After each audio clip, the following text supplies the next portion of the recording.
Fala aí, pessoal. Sou o professor Tiago Costa, professor de Química da turma ITA do curso Poliedro, das unidades de São José dos Campos e São Paulo. Estamos aqui para resolver a questão de número 18 do nosso simulado nacional, segunda fase. Essa é a última questão que eu elaborei para essa prova. Espero que a gente aproveite da melhor maneira possível. Simbora? Galera, essa é uma questão que cobra dois assuntos de vocês, né?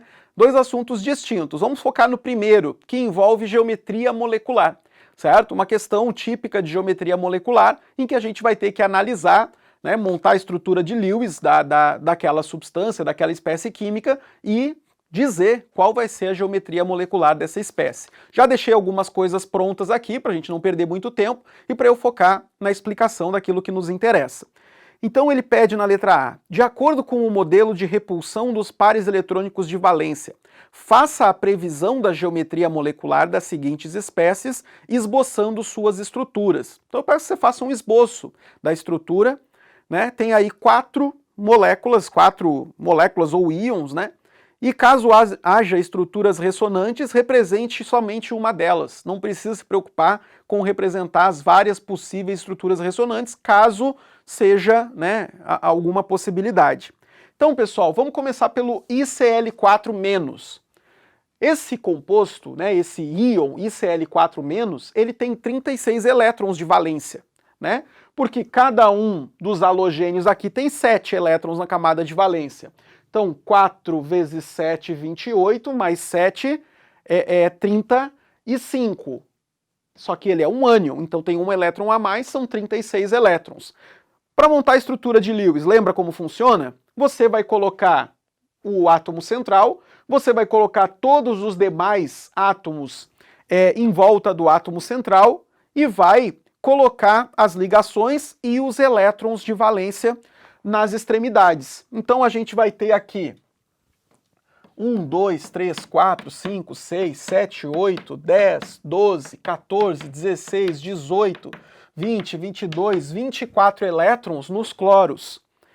Aqui tem 26 elétrons, cada par eletrônico com 2 elétrons, 26, 28, 30, 32. E os outros 4 elétrons? Os outros 4 elétrons estarão no átomo central. Então aqui, pessoal, eu tenho 2 pares eletrônicos não ligantes. Para a gente entender a geometria molecular, eu preciso considerar as ligações químicas e os pares não ligantes. No total aqui, eu tenho quantas, então, ligações ou pares não ligantes? 4 ligações, 2 pares não ligantes. Se são 4 ligações e 2 pares não ligantes, eu tenho um conceito chamado número estérico, um número espacial. O número estérico aqui é igual a 6. Quando eu tenho um número estérico igual a 6, eu penso numa geometria octaédrica, certo? Então a gente vai ter os átomos de cloro e os pares eletrônicos todos se dispondo numa estrutura octaédrica. A estrutura é octaédrica, mas para você determinar a geometria molecular, você considera somente os átomos. Então, aqui, essa é a estrutura quadrado-planar, né? Eu tenho aqui 2 pares eletrônicos não ligantes no eixo axial, certo? No eixo axial. E nós temos 4 átomos de cloro numa superfície, num único plano, que é o plano equatorial, né? Essa estrutura aqui, em que você tem número estérico igual a 6 com 2 pares não ligantes, é a estrutura que a gente vai chamar de estrutura quadrado-planar. Tudo bem? Então imagina uma estrutura octaédrica, mas na região axial você tem 2 pares eletrônicos não ligantes. O que sobrou, na região equatorial, um quadrado. Estrutura quadrado-planar. Tudo bem? Segundo composto ali para você analisar. Xenônio-oxigênio com 4 átomos de flúor. Aqui tem 42 elétrons, né? 7 do flúor são 4 átomos de flúor, 6 do oxigênio e 8 do xenônio. Vamos começar. Eu já coloquei ali, pessoal, que a ligação do xenônio com o oxigênio vai ser uma ligação dupla, tá bom? Mas você poderia montar isso pela própria estrutura de Lewis, pelo passo a passo da estrutura de Lewis. Então aqui você vai ver 2, 4, 6, 8, 10, 12, 14, 16, 18, 20, 22, 24, 26, 28, 30, 32, 34, 36, 38, 40. 40 elétrons, faltam 2. Um par eletrônico vai estar aqui, um par eletrônico não ligante vai estar no xenônio. Então o que você está percebendo? De novo aqui, você tem uma espécie que tem um número estérico igual a 6.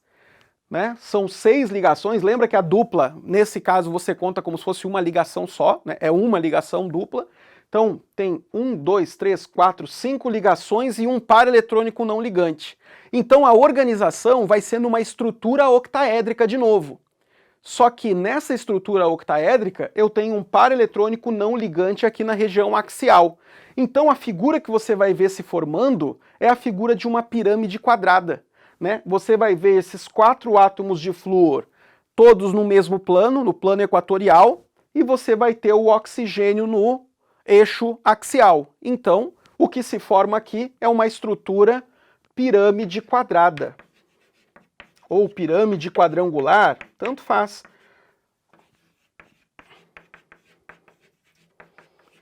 Certo? Então, quando você tem essa situação de um número estérico igual a 6, mas com um par eletrônico não ligante, você cai nessa estrutura pirâmide quadrangular, pirâmide... são esses dois nomes mesmo, pirâmide quadrada, quadrangular, enfim, tá? Beleza? Fechou, né? Vamos pro próximo? PF6-. PF6- vai ter 48 elétrons. Né? São 6 átomos de flúor, cada um com 7, 42, mais 5 do fósforo, mais um elétron, porque se trata de um ânion. Então, a gente vai fazer a estrutura de Lewis. É um fósforo com 6 átomos de flúor em volta? Bacana. 6 átomos de flúor em volta. Você já está percebendo. O número estérico aqui vai ser igual a 6. Por quê? Porque você vai perceber que a gente tem um monte de elétrons nos átomos de flúor. Vamos fazer a conta dos elétrons para você não ter dúvidas aí. Então, ó, só nos 6 átomos de flúor eu coloquei 6 elétrons em cada um, 36 elétrons. 38, 40, 42, 44, 46, 48. Acabou. Acabaram os 48 elétrons. Não vai ter par eletrônico não ligante no fósforo. Então são 6 pares eletrônicos e os 6, quer dizer, são 6 ligações e nenhum par eletrônico não ligante. Você tem um número estérico igual a 6 e pronto. Então essa aqui é claramente a nossa estrutura octaédrica. Então você viu 3 possibilidades. Esses 3 primeiros exemplos são de estruturas octaédricas. Mas aí uma estrutura octaédrica que deriva o quadrado planar, uma estrutura octaédrica que deriva a pirâmide quadrada e a estrutura octaédrica em si, PF6-. De boa? Vamos para o último? O último é o ClO3-. Tranquilo? ClO3-. 26 elétrons de valência. 26 elétrons de valência, você vai chegar numa estrutura assim. Tá? Já coloquei ligações dupla para o oxigênio, mas seria algo que você faria normalmente usando aí o passo a passo da estrutura de Lewis. Tá? 2 aqui, 2 ligações duplas com oxigênio. E aqui eu poderia ter estrutura ressonante, né, pessoal? Aqui eu poderia mostrar uma outra estrutura ressonante com uma ligação dupla nesse outro oxigênio aqui. Então, temos estruturas ressonantes. Não vou me preocupar com isso. O próprio enunciado disse, não se preocupe, faça só uma das estruturas. Tá ótimo.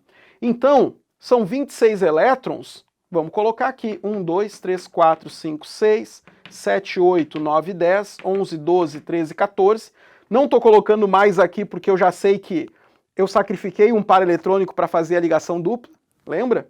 Então tem 1, 2, 3, 4, 5, 6, 7, 8, 9, 10, 11, 12, 13, 14... 15, 16, 17, 18, 19, 20, 21, 22, 23, 24, falta um par eletrônico, que vai estar aqui no cloro. Então o que você está vendo? Você tem aqui um número estérico igual a 4. 3 ligações e um par eletrônico não ligante. 3 ligações e um par não ligante. Então a estrutura vai ser uma estrutura tetraédrica. Se o número estérico é igual a 4, a organização é de uma estrutura tetraédrica. Mas nesse tetraedro, uma das partes é a ligação, o par eletrônico não ligante. Mas para dar o nome à nossa geometria molecular, não me interessa o par não ligante, interessam os átomos como eles estão organizados. E você observa aqui uma estrutura que é justamente a nossa estrutura piramidal. Acabou. Acabou a letra A, certo? Então você precisava mostrar pra gente exatamente isso, assim, mostrar que você entendeu que se trata de uma estrutura quadrado-planar no primeiro, pirâmide quadrada no segundo, octaédrica no terceiro e uma estrutura piramidal por último. De boa? Letra A. Vamos para a letra B? A letra B, ela é bastante específica, mas de um efeito que é importante você conhecer.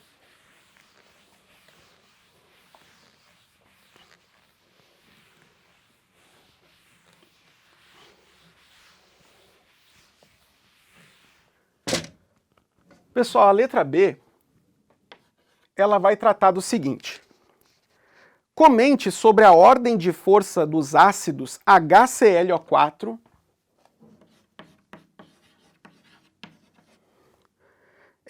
HCl,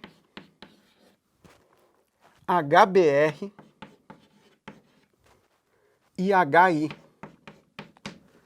usando amônia como solvente. Então, o solvente aqui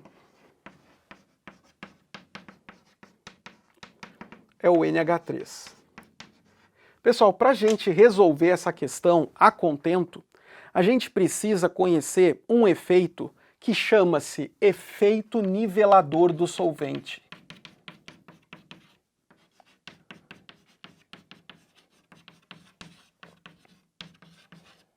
O que é isso? Quando você tem um ácido ou uma base que estão mergulhadas num solvente, vamos pensar no ácido, que é o da questão.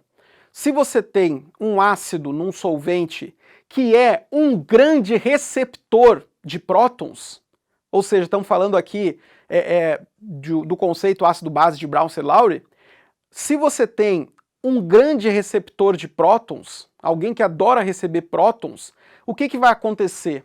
Quando você tiver ácidos fortes diferentes, eles todos vão ter um efeito nivelador, todos eles vão sofrer uma ionização de praticamente 100%, porque essa espécie aqui, ela, como sendo uma grande receptora de prótons, é como se ela puxasse à força todos os prótons que estão aqui nesses ácidos. Nós sabemos que esses 4 ácidos são ácidos fortes, certo? Se a gente levar em consideração as regrinhas que a gente já conhece, HCl, HBr, HI, né, o ácido perclórico, são ácidos todos fortes.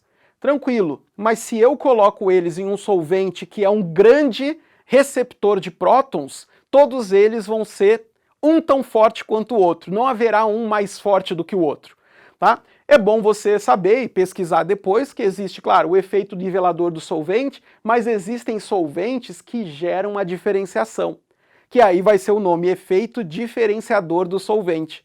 São solventes que conseguem diferenciar as forças desses 4 ácidos. Haverá um mais forte, mas nessa nossa questão, eu entendo que a amônia NH3 é um grande receptor de prótons e ela acaba gerando o efeito nivelador do solvente. De maneira genérica, para explicar cada um dos 4 ácidos aqui, o que vai acontecer é que você vai ter o HA reagindo com o NH3 e você vai ter aqui um equilíbrio praticamente todo deslocado para a direita, certo? Praticamente todo deslocado para a direita, em que você vai ter aqui o NH3 recebendo H+, né? E o que vai acontecer? A gente vai ter o NH4+, e o ânion A-. Claro, a gente tem um caminho de volta, né? Esse recebendo H+, mas eu já estou mostrando pela setinha aqui que aí vai ser praticamente 100% de reação direta.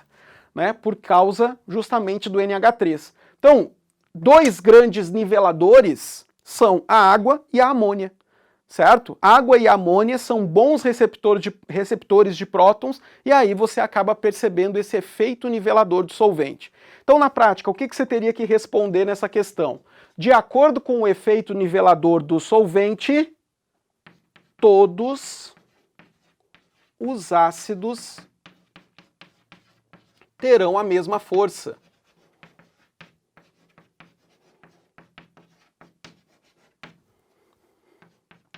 Ou seja, todos eles vão ter um grau de ionização de praticamente 100%. Então, um ponto importante era você reconhecer o efeito nivelador do solvente. Tá? Então, um item bem específico, tá? Mas é um item para você guardar na manga também, algo que pode aparecer no vestibular do ITA. Tranquilo? Então, pessoal, essa foi a minha contribuição para esse simulado. Espero que vocês tenham curtido, tenham gostado, tenham sentido um gostinho do vestibular do ITA. E um abraço para vocês. Valeu, falou!